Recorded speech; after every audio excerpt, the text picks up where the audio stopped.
आपका विश्वास, आपका भरोसा, आपकी दृढ़ता। मंथन में अमृत निकला है और मंथन के समय पर मोहिनी स्वरूप में भगवान भी है। असुर का ध्यान सुंदरता पर चले गया, स्त्री पर चले गया, सुंदरता में उनकी दृष्टि चली गई। पर भगवान क्यों ये नहीं जाने हैं कि भगवान है, उनकी सुंदरता पे दृष्टि चली गई और अमृत छूट गया, अमृत छूट गया। ऐसे कई लोग हैं संसार में जिनसे शिव महापुराण रूपी अमृत छूट रहा। हमारा निवेदन है, जिंदगी में अगर भगवान आपको इस लायक बनाया है, आपके अड़ोस में, पड़ोस में, धड़ोस में कहीं पर भी किसी को भी तकलीफ होती है, आप उसको एक प्रेरणा दिया करो कि शिव महापुराण की कथा सुनो और शिव जी के मंदिर में जाकर एक लोटा जल चढ़ाना प्रारंभ करो, दुख कटना प्रारंभ करो।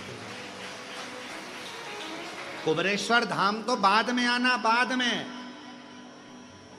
जब मेरा बाबा तुम्हारा हाथ पकड़ ले, जब मेरा बाबा तुमको अच्छा कर दे, जब मेरा बाबा तुमको स्वस्थ कर दे, जब मेरा बाबा आपको अच्छा आनंद सुख प्रदान कर दे, तब कुबरेश्वर धाम आओ, बाद में। पहले तो बाबा के जहां हो, अपने घर में रहकर, दुकान पर रहकर, ऑफिस में रहकर कथा को सुनना प्रारंभ सुनो और अपने चेहरे पर अपने आनंद के साथ प्रसन्नता रखो, देने वाला हो, खुश रहो। रोकर जिंदगी नहीं, प्रसन्नता में जिंदगी को निकालने का प्रयास करो। दुख किसकी जिंदगी में नहीं आता, तकलीफ किसकी जिंदगी में नहीं आती। भगवान राम के जीवन में भी दुख आया, भगवान कृष्ण के जीवन में भी दुख को देखकर कभी खुश मत हो,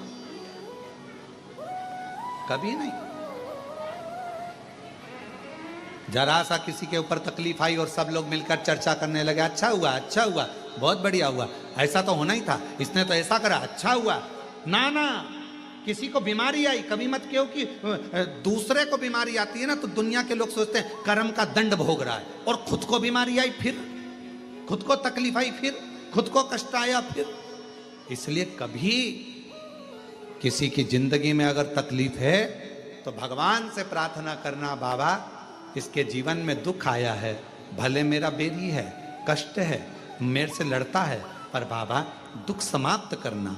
जब हम सर्वे भवन्तु सुखिनः की कामना करेंगे ना, तो सबसे पहले भगवान सुख हमको देगा, सबसे पहले सुख हमें मिलेगा। इत्र की शीशी खोलिए, दूसरे पर इत्र लगाइए, सबसे पहले इत्र की खुशबू किसको आएगी? जम के बोलो, अपने। हमारा हाथ सुगंधित होगा क्योंकि हमने इत्र की शीशी खोली है। पहले सुगंध हमको आएगी, सामने वाले को बाद में, क्योंकि इत्र की शीशी हमने खोली है। हम जब दूसरे के लिए अच्छा बोलना प्रारंभ करेंगे तो सबसे पहले परमात्मा हमारा अच्छा करना प्रारंभ कर देगा। अच्छा क्यों दुख? असुरों ने, राक्षसों ने सबसे पहले दृष्टि मोहिनी स्वरूप पर, भगवान के सुंदर स्वरूप पर, एक स्त्री पर, स्वरूप पर, एक स्त्री की सुंदरता पर, एक स्त्री की सुंदरता पर उनकी दृष्टि चली, स्त्री की सुंदरता। और अमृत पर उनकी दृष्टि नहीं थी, अमृत पर नहीं। मेहनत किसके लिए करी थी? स्त्री के लिए कि अमृत के लिए? असुर और देवताओं ने मंथन किसके लिए करा था? अमृत के लिए। पर दुनिया की चमक के आगे, स्त्री की सुंदरता के, ये चल नहीं रहे हैं क्या? स्त्री की सुंदरता के आगे, चमक के आगे, वो सुंदरता के आगे, चमक के आगे वो अमृत छूट गया, वो अमृत छूट गया। फिर वो अमृत अमृत नहीं। महाराज, आप और हम भी बस ऐसे ही हैं, थोड़ी सी चमक देखते हैं, उधर आकर्षित हो जाते हैं, भगवान का नाम छूट जाता है, भगवान का भजन छूट जाता है, भगवान का मंत्र जाप छूट जाता है, भगवान का नाम जाप छूट जाता है। थोड़ी सी चमक देखी और हमारा ध्यान उधर चले गया।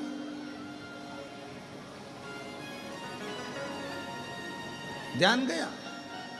पर शिव महापुराण की कथा सुनने वाले जो श्रोता है ना, हमने देखा है, बड़े बड़े पंडालों में भी देखा और ये ऑनलाइन कथा में यहाँ कुबेरेश्वर धाम पर भी देखा, पीछे कितना पानी गिर गया, पीछे के लोग कितने चिल्ला लिए, पीछे के लोग क्या कर गए, पर हमने देखा कि तुम एक भी मुड़ के नहीं देखा पीछे की क्या हो रहा। चल कथा चल रही, श्रवण करना है, क्योंकि आप सब इतने चतुर हो गए हो ना कि आपको मालूम है कि सामने देखना है, बिल्कुल ध्यान लगाकर।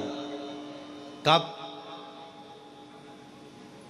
वो पार्वती जी ने एक बार शिव जी से कहा था, एक बेचारा बहुत दुखी था, तो पार्वती जी बोली इस पे करुणा कर दो ना प्रभु। शिव जी बोले करुणा तो कर दूंगा पर ध्यान तो केंद्रित रखे। पार्वती जी बोली तुम सोने की पोटली बांध कर दे दो इसको, सोने की पोटली में थोड़ा बहुत धन होगा, सोने की पोटली में थोड़ा धन भरा रहेगा तो ये उठा लेगा। शंकर जी ने कहा ठीक है, एक काम करता हूँ, ये सोने की पोटली में रास्ते में पटक देता हूँ। जहाँ से वो निकल रहा था वहीं पर सोने की पोटली को शिव जी ने पटक दिया। अब वो इतना चतुर था, वो जाने वाला सोच रहा था कि चलते चलते, उसने थोड़ी दूर पे चलते सोचा रोज तो आँख खोल के चलता था, आज आँख बंद करके चल के देखता हूँ। उसने आंख बंद कर ली और पोटली पार कर कर निकल गए। पोटली पार कर कर गई। शंकर भगवान ने पार्वती जी से कहा देख तू देख ले, मैं तो तैयारी में बैठा था, बस 2 क्षण में देने वाला हूं और उतनी देर में तो ये भटक गई, उतनी देर में तो मैं तो देने वाला। इसलिए भोले तेरा साथ न छूटे रे, शंभू तेरा साथ न छूटे रे, छूट जाए संसार ओ भोले तेरा साथ न। आज दुनिया की सुंदरता में लोग फंसे हैं, शिव नाम छूट रहा है। किसी ने कहा वहां चल चलो हम तुम्हारा काम करवा देंगे, वहां से तुम्हें फायदा हो जाएगा। कहीं जाने से फायदा नहीं होगा, फायदा एक ही जगह से होगा, आपकी मेहनत से, आपके परिश्रम से, आपकी लगन से, और आपके घर के पास में जो शिव मंदिर है उस पर एक लोटा जल चढ़ाकर तुम्हें फायदा हो। अपनी मेहनत करो। नौकरी पर नहीं जाओगे तो कोई तनख्वाह देगा क्या? अरे जम के तो बोलो, तनख्वाह काट लेगा, तनख्वाह नहीं देगा। दुकान पर नहीं जाओगे तो कमाई होगी क्या? नहीं हो। घर में सोते रहे, दुकान बंद, नौकर उस दुकान को जीन कर चले गए।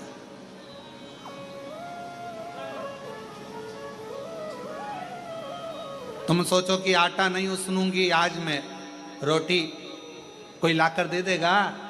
अरे जम के तो बोलो नहीं। गाड़ी वाला गाड़ी से वहां छोड़ देगा, पर अंदर आने के लिए तो अपने पांव पे ही चलना पड़ेगा। भगवान कहते हैं जैसे अपने 2 पांव पर तुझे भरोसा है कि मुझे रोड पर बस उतार देगी, चलकर मुझे मंदिर के अंदर जाना है, अपने पांव पर मुझे भरोसा है, उसी तरह 2 चीजें भगवान कहते हैं जैसे 2 पांव पर भरोसा करती है, उसी तरह एक मुझ पर और एक अपने आप पर भरोसा करना तो मंजिल तक पहुंच जाए। एक अपने आप पर और एक शंकर पर भरोसा करिए, अपनी मंजिल तक पहुंच सकते हो। और हम जानते हैं मेरे शंकर, मेरे शिव, जब हमारा खुद का शरीर हमें सुख नहीं दे सकता तो दुनिया क्या खाक सुख देगी? जब हमारा खुद का शरीर हमें सुख नहीं दे सकता तो दुनिया क्या खाक सुख देगी? विचार तो करो। कभी आंख दुखती है, आंख तकलीफ देती है, कभी हाथ दुखे, हाथ तकलीफ दे, कभी घुटना दुखे, घुटना तक। ये तो अपने हैं ना, दूसरे दूसरे के हों तो चल जा। लोग कहते हैं बहू ने तकलीफ दी, लोग कहें मोहल्ले के लोग गालियां देते हैं, लोग कहते हैं दुनिया के लोग अपशब्द कहते हैं। अपना शरीर अपने को सुख नहीं दे रहा तो दुनिया से क्या आस लगाओगे? जब अपना शरीर अपने सुख नहीं दे सकता तो दुनिया क्या खाक सुख देगी? कभी आँख दुखे, कभी सिर दुखे, कभी भेजा दुखे, कभी कान दुखे, कभी मुंडा दुखे, कुछ पाँव दुखे, कभी कमर दुखे, कभी पीठ दुखे। ये तो अपना है ना, इसको तो नहीं देना चाहिए। तू तो मेरा है रे, तू तो मेरा पाँव है रे, मुझे दुख क्यों दे? मेरी आँख है रे, काय को दुख देता है? मेरा कान है रे, काय को दुख देता है? तू तो समझे है नहीं मेरी आज दशा समझता है। तू मेरा सिर है रे, क्यों बार बार दुखता है? तू तो मेरा अपना है ना। जब अपना ही अपने को दुख दे रहा है तो दुनिया नहीं देगी क्या? तो दुनिया से क्या आस लगाना? इसलिए एक आस लगाओ, अपना दुख, अपनी तकलीफ। जैसे एक गोली खाने से सिर बंद हो जाता है तो अपना दुख भी श्री शिवाय नमस्तुभ्यम बोलने से समाप्त हो जाए। दूसरों से क्या आस लगा? कई दुनिया के लोग आस लगा के बैठे हैं। बताओ, हमारा रिश्तेदार हो क्या हमको गाली दे रहा? हमारे अपने हो क्या हमारे साथ सेल्फी ली और हमको ही गाली दे रहा? हमको ही अपशब्द करे? अपने ही गांव का लोग, अपने शहर का लोग अपने को ही आड़ा टेढ़ा बोल रहा है। जब अपना ही शरीर अपने को नहीं निभा रिया तो दूसरे से क्या आस लगाओगे? जीवन में बड़ा मुश्किल से मिलता है मानव का देह और उसमें भगवान का भजन।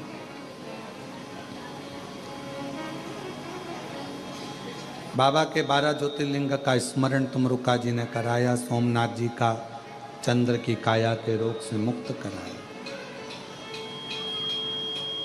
कार्तिकेय जी को मनाए तो मल्लिकार्जुन के रूप में विराजमान हुए। दूषण नाम के राक्षस का संहार कर कर महाकाल बन गए।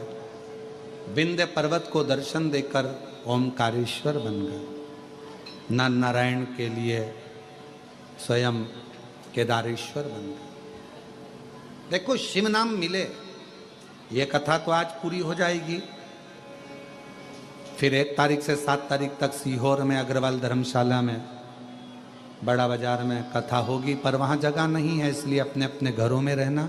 वो कथा टीवी पर भी नहीं आती है क्योंकि गादी की कथा है, वो वहीं से होती है। फिर 7 तारीख को वो कथा विराम हो जाएगी। 9 तारीख से 15 तारीख तक 9 सितंबर से 15 सितंबर तक दोपहर में 2 बजे से 5 बजे तक मेडिसिटी ग्राउंड अम्बेश हॉस्पिटल के पास आजाद नगर भीलवाड़ा राजस्थान में शिव महापुराण की कथा होगी, जो दोपहर 2 बजे से 5 बजे तक आस्था चैनल पर आएगी। 9 तारीख से 15 तारीख तक चलेगी। 17 तारीख से 21 तारीख तक ऑनलाइन शिव महापुराण की कथा होगी। स्थान का आपको बाद में वर्णन किया जाएगा, भीलवाड़ा से ही। और 1 सितंबर से ही 7 सितंबर तक हमारे भतीजे श्री पंडित शिवम जी मिश्रा जी की कथा जोबट अलीराजपुर के पास झाबुआ चिरा में जो जोबट है, उस जोबट में कथा रहेगी, जो 1 बजे से 4 बजे तक पंडित शिवम जी मिश्रा भतीजे की कथा माँ श्रीमद् भागवत की चलेगी। जो जोबट के वासी हैं वो प्रेम से वहाँ अगाल धर्मशाला में कथा का लाभ लें और अपने जीवन को धन्य बनाएं। नर नारायण को दर्शन देकर भगवान श्री केदारेश्वर बन गए। कुंभकर्ण के बेटे भीम का संहार कर कर भीमा शंकर बन गए। मनु शत्रुपा के लिए काशी विश्वनाथ, गौतम बाबा के लिए त्र्यंबकनाथ बन गए। रावण को हाथ से शिवलिंग भूमि पर रखने के लिए वैद्यनाथ बन गए। दारुक नाम के राक्षस के संहार के लिए नागेश्वर बन गए। और राम जी के लिए स्वयं रामेश्वर बन गए। सुधर्म नाम के ब्राह्मण की पत्नी घुष्मा के बेटे को जीवित कर कर मेरे बाबा कृष्णेश्वर बन गए। शिव जो भजता है, जैसे भजता है मेरा शंकर भगवान, उसका होते चले जाते। उसके चंचुला देवी का पति बिंदु प्रेत योनि से मुक्त होता है। चंचुला अखंड सौभाग्य धारण करती है और माँ पार्वती और शिव जी की आराधना कर कर पति लोक को जाती है। भगवान तुमरुका जी ने कहा, बाबा जो इस पवित्र शिव महापुराण की कथा को इस कलिकाल में जहां पर भी बैठकर श्रवण करे, आप उस पर करुणा करें। शिव जी ने कहा, जब कलिकाल चारों तरफ से घिरा होगा, उस समय पर जब शिव महापुराण की कथा जिस स्थान पर होगी, शिव जी कहते हैं उस स्थान पर मैं बैठकर स्वयं जीव का कल्याण करूंगा और उसके आनंद सुख प्रदान करूंगा। जो जिस कामना को लेकर शिव महापुराण कथा के पंडाल में पहुंचेगा, सुनेगा, बाबा कहते हैं उसके मनवांचित फल की कामना में उसके दरवाजे पर पहुंच कर दूंगा। ऐसी पवित्र ऑनलाइन शिव महापुराण की कथा 5 दिवसीय बाबा के धाम से चल रही थी।